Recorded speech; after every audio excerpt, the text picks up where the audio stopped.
안녕하세요. 오늘 사도행전 26장, 우리 저번 시간에 고넬료, 이방인이면서 군인이었던 백부장 고넬료에 대한 이야기를 보았습니다. 오늘 또 계속 이어서 보도록 하겠습니다. 자, 이제 베드로가 드디어 고넬료가 사는 가이사라 지역에 가지요. 이튿날 가이사라에 들어가니 고넬료가 일가와 가까운 친구들을 모아 기다리더니 마침 베드로가 들어올 때에 고넬료가 맞아 발 앞에 엎드려 절하니 베드로가 일으켜 가로되 일어서라 나도 사람이라 하고 더불어 말하며 들어가 여러 사람들의 모인 곳을 보고 이르되 유대인으로서 이방인을 교제하는 것과 가까이 하는 것이 위법인 줄 너희도 알거니와 하나님께서 내가 지시하사 아무도 속되다 하거나 깨끗하다 않다 하지 말라 하시기로 부름을 사양치 아니하고 왔노라. 묻노니 무슨 일로 나를 불렀느냐. 굉장히 질문이 길죠. 자, 어떻습니까? 가이사에 있는 고넬료가 베드로가 온다는 말을 미리 듣고 친구들을 모아 기다립니다. 왜 친구들을 모아 기다렸겠어요?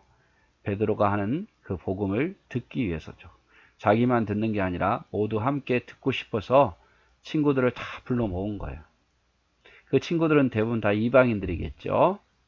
자, 베드로가 들어옵니다. 근데 고넬료는 백부장이에요. 100명의 군사를 거느리는 군인이죠, 군인. 오히려 내가 백부장인데 하고 이렇게 거드름을 피울 수도 있어요. 다른 민족을 다스리는 그런 장수잖아요. 그런데 그렇게 하지 않고 오히려 베드로의 발 앞에 엎드려 절을 합니다. 베드로가 깜짝 놀라는 거죠. 안 된다. 나도 너와 같은 사람이다. 내가 어떻게 너에게 경배를 받을 수 있겠느냐. 누가 경배를 받아야 돼요? 오직 하나님만 경배 받아야 되는 거죠. 그래서 이제 베드로가 입을 열어서 말합니다. 나는 유대인이다. 너희도 알듯이 유대인은 이방인과 교제하는 것도 또 이렇게 함께 식사하는 것도 있을 수 없는 거다. 이건 율법을 어기는 거다. 그러나 하나님이 내게 지시하사 베드로가 정확한 의미를 아는 거죠. 내가 속되다 하거나 깨끗하지 않다 하지 말라. 너가 마음대로 판단하지 말라 그 말이죠.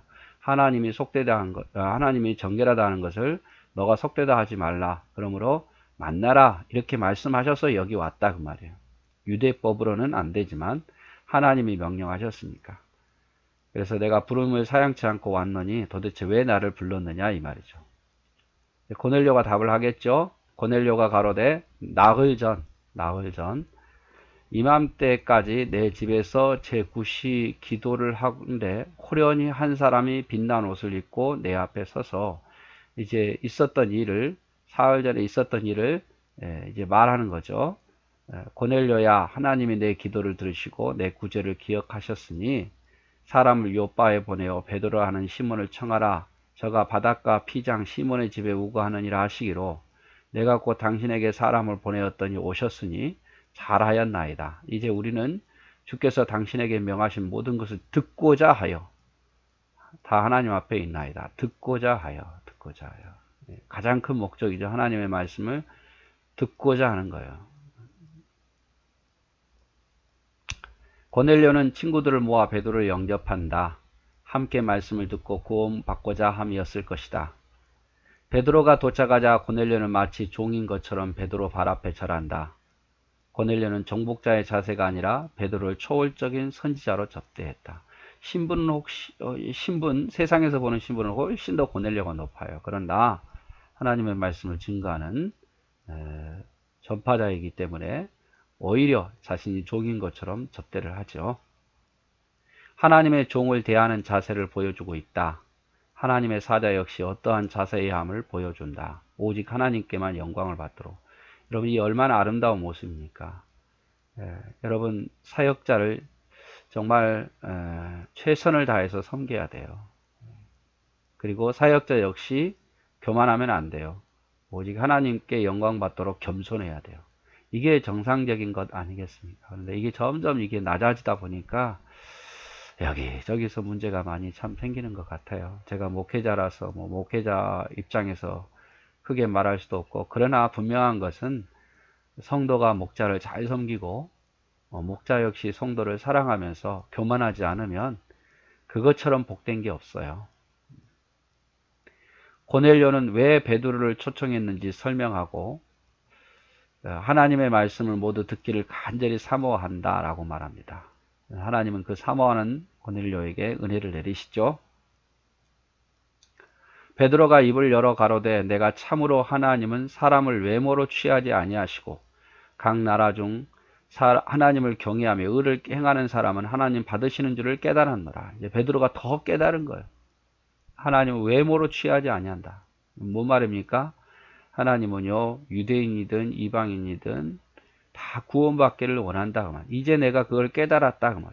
하나님을 경외하는 자는 다 하나님께서 받으신다는 거. 베드로가 고넬료의 사건을 통해서 깨달은 것은 하나님은 사람을 외모로 취하지 아니하신다는 것. 누구든지 하나님을 경외하며 의를 행하는 자는 취한다는 것.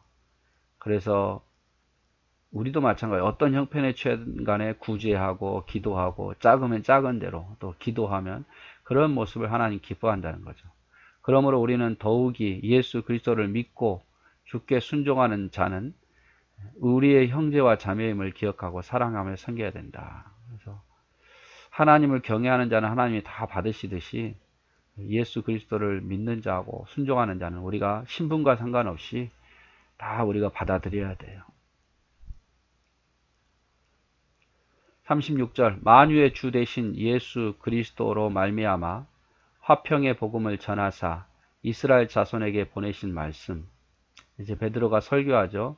만유의 주 되신 예수 그리스도로 말미암아 예수님으로 말미암아 화평의 복음을 전하사 이스라엘 자손에게 보내신 그 말씀. 이제 서론이죠. 예수님의 말씀은 곧 요한이 세례를 반포하신 후에 갈릴리에서 시작되어 온 유대에 두루 전파된 그것을 너희도 알거니와 하나님이 나사렛 예수에게 성령과 능력을 기름 붓다 하셨으며 여기서부터 핵심이죠. 하늘 아버지께서 예수님에게 성령과 능력을 기름 부었듯 하셨으며 예수님께서 저가 두루 다니시며 착한 일을 행하셨고 마귀에게 눌린 자를 고치셨고 이는 하나님이 함께 하셨기 때문이다. 하나님이 함께 하셔서 예수님이 성령과 능력으로 착한 일도 하시고 또 마귀에게 눌린 자를 고치셨더라 그 말이죠. 우리는 유대인의 땅과 예루살렘에서 그의 행하신 모든 일의 증인이라. 그를 저희가 나무에 달아 죽였으나 자 그런데 예수님을 나무에 달아 사람들이 죽였다 그 말이죠. 하나님이 사흘 만에 다시 살리사 나타나시되 사흘 만에 다시 살아나셨어요. 모든 백성에게 하신 것이 아니요 나타나는 것은 모든 백성에게 나타난 건 아니라 그 말이에요. 오직 미리 택하신 증인 곧 죽은 자 가운데서 일어나신 후 모시고 음식을 먹은 우리에게 하신 것이라. 즉 다시 살아난 것을 자신들에게 보여줬다 그 말이죠.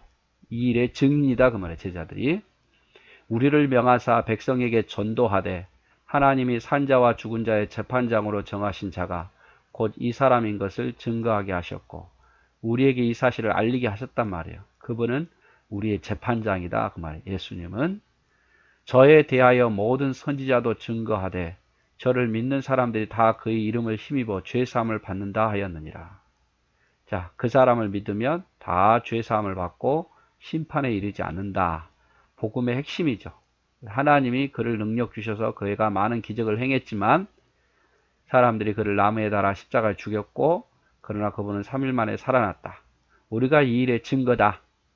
그리고 이제 그분의 이름을 믿으면 죄사함 받고 심판도 면하게 된다. 이게 복음의 핵심입니다.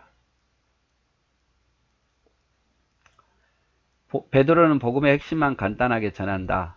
하나님이 성령과 능력으로 예수님이 오셨고 하나님의 성령과 능력으로 예수님이 이 땅에 오셨고 인간들의 병을 고치셨고 무죄한 예수를 원수들이 십자가에 못 박았으나 3일 만에 살아났다.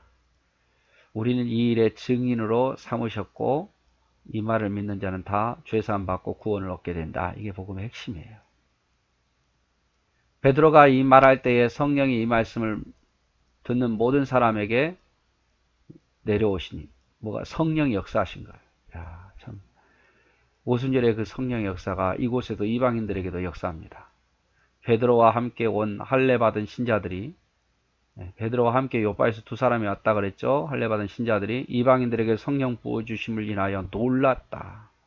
이는 방언을 말하며 하나님을 높임을 들음이라. 방언도 말하고 하나님을 찬양하는 이방인들이, 거기에 있는 이방인들이 하나님을 찬양하고 방언도 하더라 그 말이에요. 이에 베드로가 가로되 이 사람들이 우리와 같이 성령을 받았으니, 우리가 똑같은 성령을 받았으니 누가 능히 물로 세례 줌을 그 말이요. 명하고 예수 그리스도 이름으로 세례를 주라 하니라. 저희가 베드로에게 수일 더 유하기를 청하니라. 계속 말씀을 듣기를 원하는 거죠. 그렇게 말씀을 전할 때 성령이 역사하신 거예요. 오순절에 예루살렘의 마가 다락방에서 성령이 역사하셨다. 유대인에게. 사마리아에서 베드로와 요한이 와서 복음을 전할 때 성령이 역사했다. 사마리아에도. 골넬로의 집에 성령이 역사했다. 이방인에게도. 나중에 에베소 교회도 이런 성령이 역사합니다. 성령이 역사하신 이유는 하나님이 함께 하시고 증인임을 보여주신 거다. 하나님이 우리와 함께 하신다는 것을 보여주는 거죠. 성령이 도우셔야 하나님 일을 할 수 있기 때문에 성령이 역사하신다. 우리도 마찬가지예요. 성령이 역사하신다는 건요, 하나님 백성임을 말씀해 주시는 거예요. 그리고 성령이 역사해야 우리가 하나님 일을 할 수 있어요. 앞에서는 회개하고 믿음의 표시로 세례를 받은 후 동시에 성령이 임하였다. 여기서는 성령이 임하고 세례를 받았죠. 그래서 성령은 하나님이 주신 불세례이고 사람들의 증인 앞에서 주는 것은 물세례다. 그래서 물세례를 먼저 받고 성령이 나중에 불세례가 임할 수도 있고, 불세례를 먼저 받고 그 다음에 그것을 보고 물세례를 줄 수도 있고, 그거야 뭐 순서야 다를 수 있습니다. 각자 역사하는 법이 틀리니까요. 자, 오늘은 이제 베드로가 드디어 고넬료의 집에 왔는데, 베드로가 말씀을 전할 때에 성령이 역사했어요. 그래서 사람들이 성령을 받았다. 이것은 아주 핵심입니다. 왜냐하면 이방인에게도 성령이 역사하셨으니까. 우리가 오순절에도 유대인에게도 성령 역사했죠. 사마리아 땅에서 사마리아인, 반유대인인 사마리아인에게도 역사했어요. 근데 고넬료의 집에 보니까 이방인에게도 성령 역사하네요.